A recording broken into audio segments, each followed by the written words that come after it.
Jump upon your chairs and hold your children tight. A mighty feud is starting and you'll see it all tonight. The Clampett clan is fighting mad, their honor's been besmirched.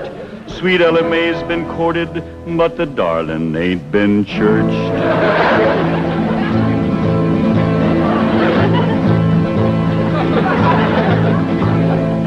It was young Sonny Drysdale that courted her and fled. And now the Drysdale family will feel hot Clampett lead.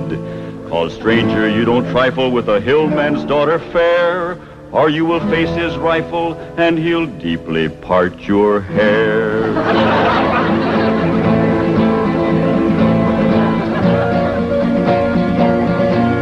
Now here's the handsome rascal that started this here feud. A Harvard, Yale, and Princeton man, a shifty city dude. His game was love and run away, 'cause that's the way he lives. But they don't allow such doings with their female relatives.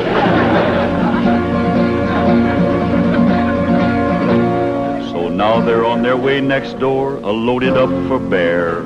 And if my name was Drysdale, I'd be getting out of there. 'Cause mountain justice does demand that when a wrong's been done, the kin of him that done it must also face a gun.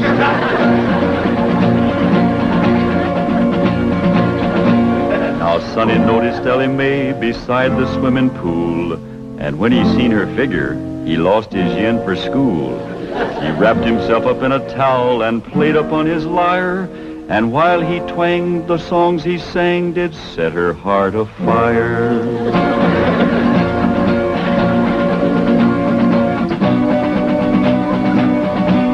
He drove his fancy auto up and took her out to Spark, and all alone, unchaperoned, he kept her after dark. He took her in the parlor and he taught her to be grand. He showed her how to walk and talk and tried to kiss her hand.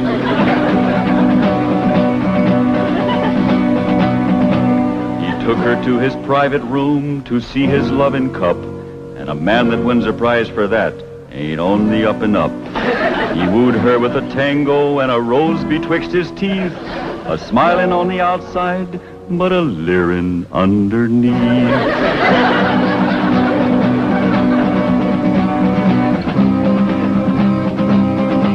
They even had a wedding dance, and he joined in the fling.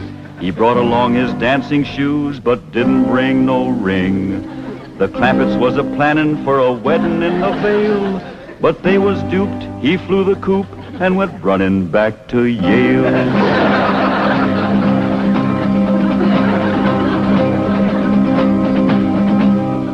And now the Clampett clan is here to even up the score. I wouldn't want to be the man who opens up that door. He'll have to face their fury, on revenge they are intent. And if his name is Drysdale, his life ain't worth a cent. It's that butler fella.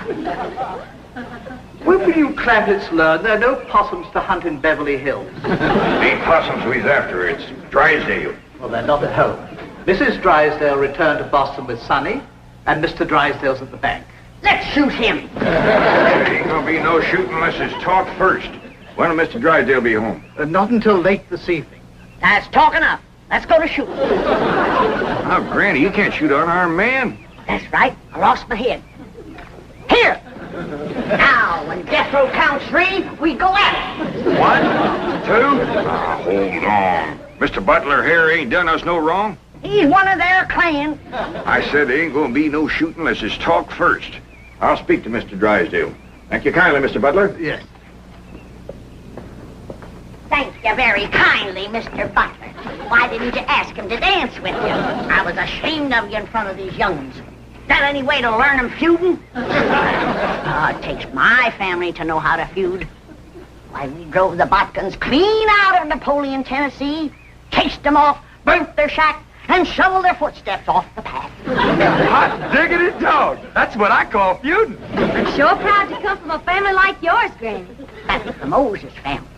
Too bad our blood is being thinned out, cooled off, and watered down with the Clampett blood. Now, Granny, you just simmer down to a boil.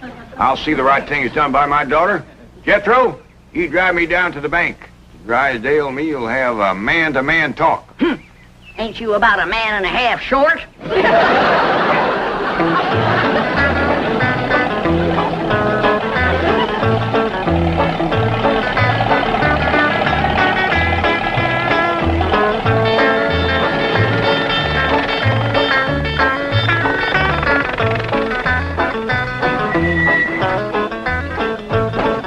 You wait here, I'll go and see Mr. Drysdale. You flush him out, Uncle Jed. I'll get him on the run. Now, who told you to bring that? Granny, she says there's got to be one fighting man in the family. You just drive around a while and cool off. Pick me up here in about a half hour. Okay, Uncle Jed.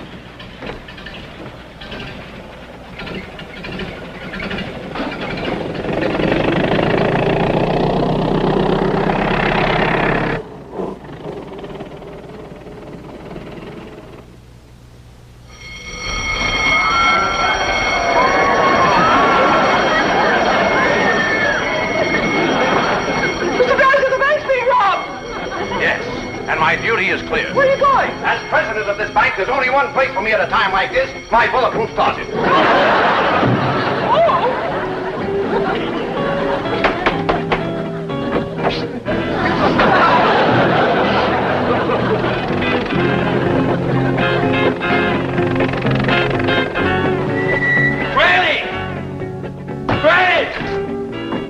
Granny! Ellie Mae! Come quick! They captured Uncle Jed! Granny! Jethro says they got Paul. Come on, Granny.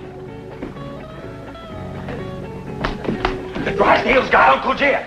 I dropped him off at the bank, and when I come back, they carried him off somewhere. Ambushed him, that's what it was. That Butler feller. He told them he was coming, and they laid a trap for him. What'll we do, Granny? Eye for an eye and a tooth for a tooth. They took one of ours, we'll take one of them. Where's your gun, Jethro? I give it to Uncle Jed. I reckon the Drysdales got him. We lost the first battle. They took our leader and our best gun, but we ain't lost the feud. Come on. Jeb Stewart says, when they think they got you licked, attack!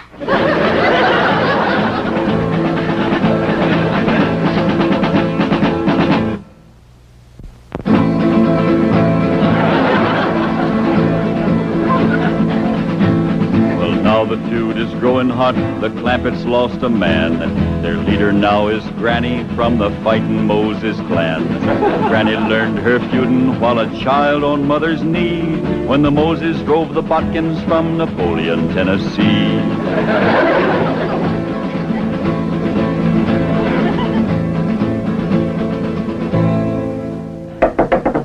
Now, Jethro, when he opens the door, you grab him. Ellie, hold his gun. Yes?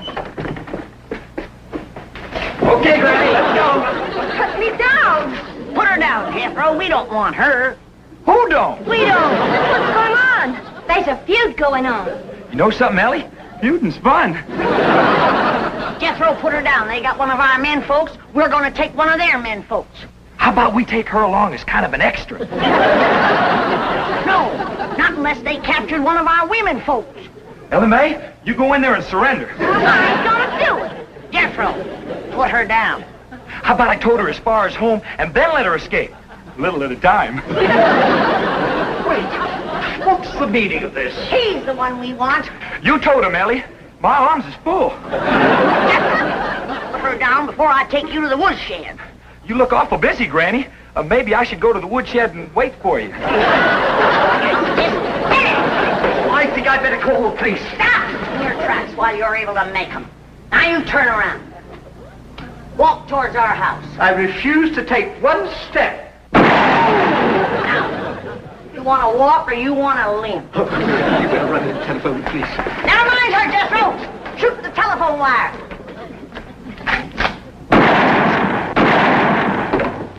There's what's having your mind on women can do to you. It took you 2 shots to get that wire. Oh, Granny, I got 2 wires.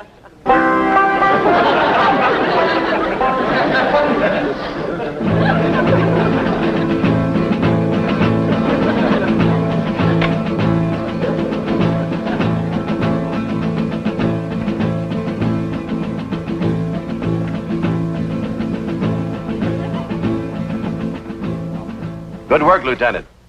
You've apprehended what is obviously a very dangerous criminal. I'm coming over and personally hand the reward money to you and your men. What's that? Oh, just to you. Very well. Miss Hathaway, perhaps you'd like to drive me over to police headquarters. You're interested in psychology? I'm completely intrigued with the subject, but what's the connection? The fellow who tried to rob our bank must be a complete nut. They've got 2 psychiatrists with him. What are his psychotic symptoms? He claims to have $25 million.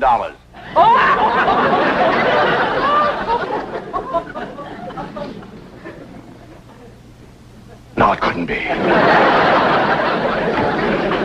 I keep telling you and telling you I got $25 million in Mr. Drysdale's bank. No, you didn't. They caught you before you got a penny. You're patient, Doctor. Obvious delusions of grandeur. Now, tell me, about this bank attempt, did you have any accomplices? Any what? Confederates. Oh, yeah, Granny. She's a Confederate. She's a Tennessee Moses. Tennessee Moses? That's right. Tell me, did she lead her people out of Tennessee? Sure did after they whooped the Butkins. Don't you mean the Egyptians? Well, they probably whooped the Egyptians, too, if they got in their way. Granny's folks was fighting fools. They certainly were. They defeated the best fighters Pharaoh had. I don't know about that, but they whooped the best fighters Napoleon had. Napoleon? Doctor, may I? You may not. I'm the one who uncovered this hallucination. Tell me about Napoleon. Yes. You say Granny's folks won that fight? They sure did. Over Napoleon? Oh, yeah, they tromped all over Napoleon. Fabulous. But how were they able to do it? Did they fight with superior weapons? Oh, they fought with bodkin. I see. And Napoleon didn't have any bodkin? Not after Granny's folks got through with him, Napoleon didn't have a bodkin left. I remember the last day of the feud, they got Leif and Luke and Odds. Odds? Odds bodkin. Please. But just for a minute. Oh, perfectly safe to look out through the bars. After all, it's... Mr. Clampetts! Jane, Mr. Drysdale, he sure didn't treat me very good over to your bank. My first visit, too. Let this man out of here. He's got $25 million in my bank. Open this door. Open it. Open it. Oh. Lie down, mister. Lieutenant!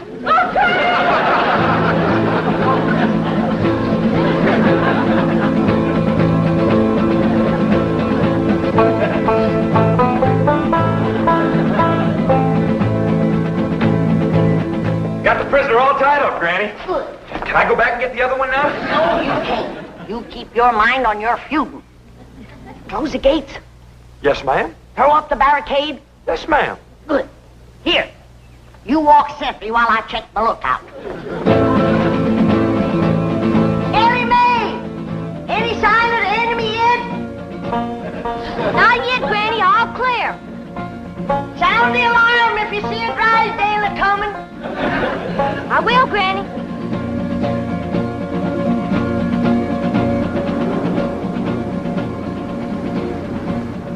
You see, all my employees are trained to be on the lookout for bank robbers. So, naturally, when they saw you walk in with your rifle, their first instinct, it appeared to them that was just... Well, it was...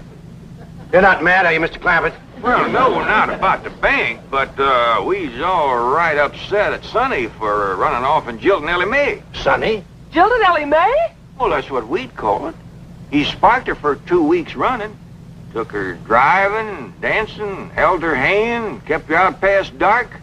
Back where we come from, that's just the same as saying, will you? Provided the girl is 12 or better. Mr. Clampett, you have my word of honor. I had no idea that Ellie Mae or it took Sonny seriously. Now, the moment we get to your house, I'm going to telephone Sonny in Boston. Get him on the first plane, and he'll be here tonight to propose marriage to Ellie Mae. Well, now, that sure is going to smooth Granny's ruffled feathers. She's been madder than a barefoot centipede standing on a hot rock. She'll be happy when we get there. Yes, bless her sweet little heart.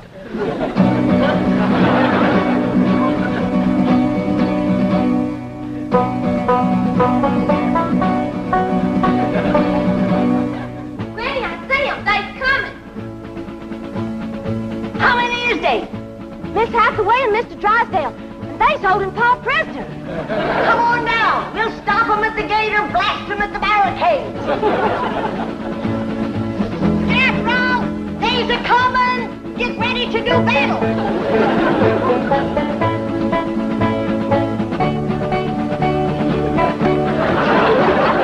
Clear your head in the presence of the stars and bars. They's getting to the gates. Take cover. Everybody inside. We'll shoot at them through the porthole.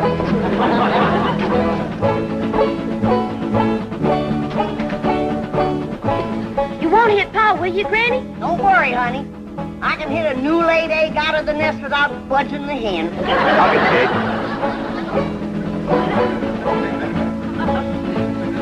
Stop where you are. Stay right there.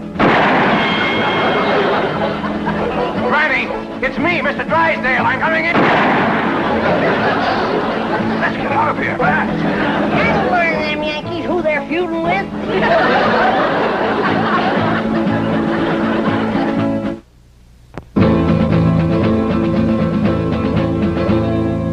Now here's the Drysdale mansion where he's fleeing like a rat, since Granny put a bullet through his $20 hat.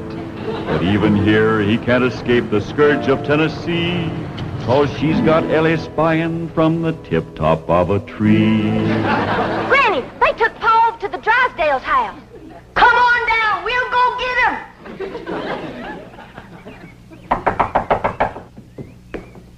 Well, I reckon we'll have to call her on the telephone. When Granny's feuding, she's sometimes hard to reason with. Reckon seeing you with that rifle kind of set her off. But that woman shot at me. Oh, Mr. Drysdale, she shot at your hat. If that little old woman ever goes to throwing lead at you, you'll be casting a polka dot shadow. Marie, Ravenswood, why don't you answer the door? Oh, thank goodness it's you. The Clampetts came and captured Ravenswood. Captured him? Yes, and Jethro picked me up in his arms. He held me and wouldn't put me down. Why? He said he was feuding. Well, now, don't you worry, Marie. We're going to get this whole thing all straightened out. Marie, tell me more about your frightening experience with Jethro. Well, there was a knock. I opened the door, and Jethro just swept me up into his big, strong arms, held me tight, and wouldn't let me go. And he said that was feuding. Yes. That's why I was afraid to open the door right now. Marie, you've been through a shattering ordeal. Go and lie down. I'll watch the front door. Come on, Jethro. We're going back to the Drysdale's house. Hot diggity dog. That's the part of feuding I like. We're taking you with us, Mr. Butler. And if they've harmed one hair on Jed, that one hair you got will pay the price. Oh, won't you please listen to me? Mr. Drysdale's not feuding with you. He's a peaceful man. He's never shot anything but skeets. Skeets? How many did he get? We did very well. 98 out of 100. That's better than we did with the Bodkins. Ready, Granny? Come on, younglings. We got our feuding cut out for us. That Drysdale's our shooting fool. Now, Ellie Mae, you carry the flag high and proud. If they shoot you, don't you let it touch the ground. Throw it to Jethro as you're falling. I'll do it, Granny. What'd you do that for? If there's any long-range shooting, they'll think he's one of us and drop him first. Forward, march!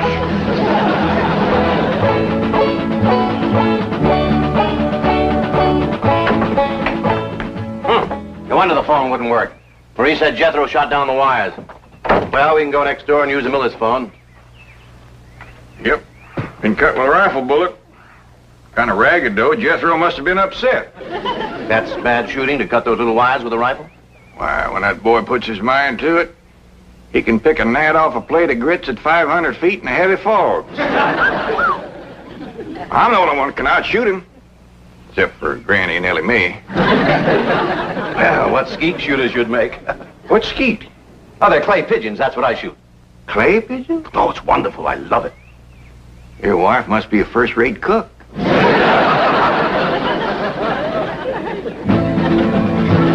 Now Now here comes Granny's little band to free their leader, Jed. And anyone that blocks their path might just as well be dead. For though their numbers may be small, the flag that leads their way is the flag that led Pickett's charge at Gettysburg, PA.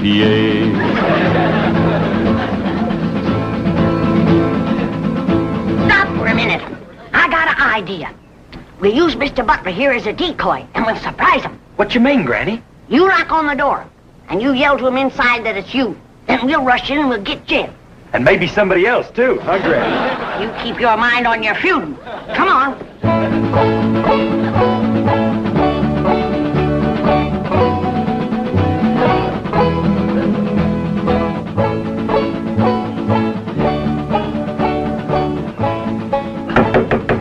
It's me, Ravenswood. Open up.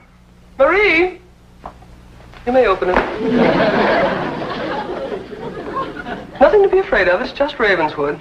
Step aside, decoy. Ellie, you guard him. Jethro. When they open the door, we'll rush him.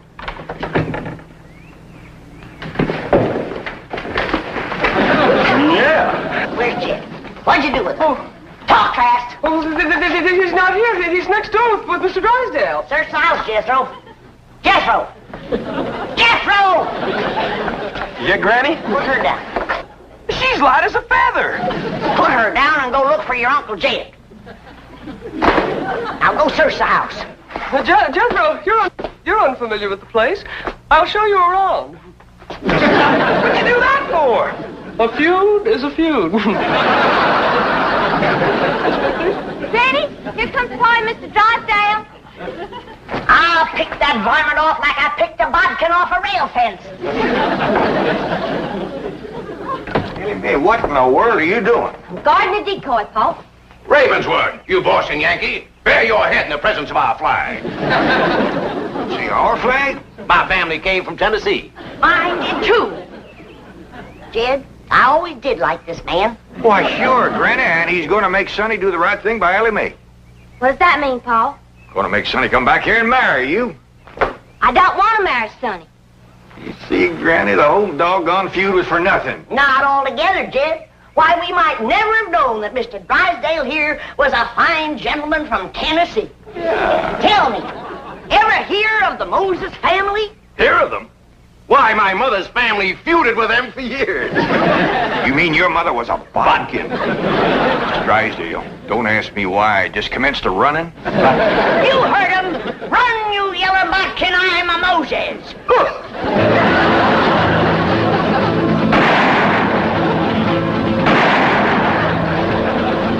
For a city feller, he sure can run. Like a scared rabbit.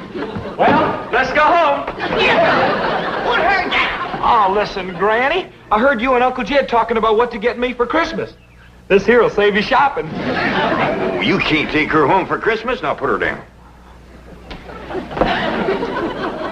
One of these days, I got to have a long talk with this boy.